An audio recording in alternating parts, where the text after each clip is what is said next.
Vikas, there are services, there are products, and then there are companies like a KPIT, for instance. They incubate some disruptive technologies to gain an edge, command higher multiples. So then there are companies like those as well, wherein perhaps there is possibility or elbow room for realizations to go up.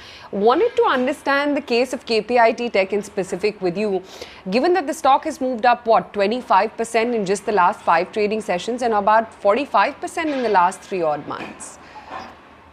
You have to pardon me on commenting on a specific name. But see, again, as this technology wave is going on, there will lots of new business models will come. Like SaaS is a new model which is coming about, and you will see many companies coming from India from now. We have not even seen them coming into the market. Product companies will come, and you will see over next 5-7 years, many companies will scale up and become significantly large companies, and compete with some of the international companies. And it is a big sort of move, in my opinion. So tech basket per se will expand big way, from IT services to, as Nikunj was saying earlier, on the tech platforms, and also within the software, also more product and SaaS kind of solutions, which so far was considered only domain of, I think, US based companies. But I think that is slowly moving, and we are seeing many interesting companies coming about.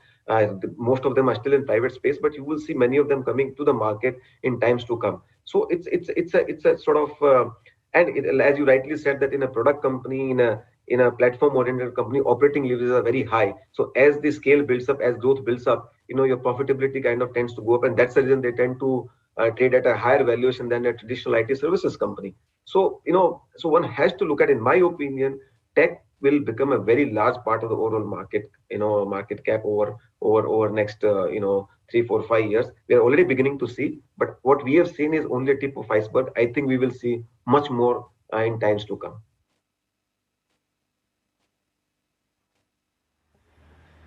Sure. Vikas, considering that we're on the brink of, earnings season and IT bellwethers are going to be reporting soon, just wanted to understand, while demand clearly is looking robust, companies have been alluding to supply side pressures and mainly attrition as well as wage inflation has been one, key risk. Wanted to understand whether you believe that these issues are well in the price, have they bottomed out, or do you think wage inflation and attrition continues to be a big risk factor going forward too? So I think, in my opinion, this wage attrition and wage inflation has been, sort of overplayed by the market as a concern. And in the process, those who played this have lost or missed out on an opportunity. Again, I will say, I have run a business myself, right? We were in a strong demand environment. And in that period, in my business, which was a broking business, there used to be huge attrition. Every time somebody came and he kind of, I used to lose people, right?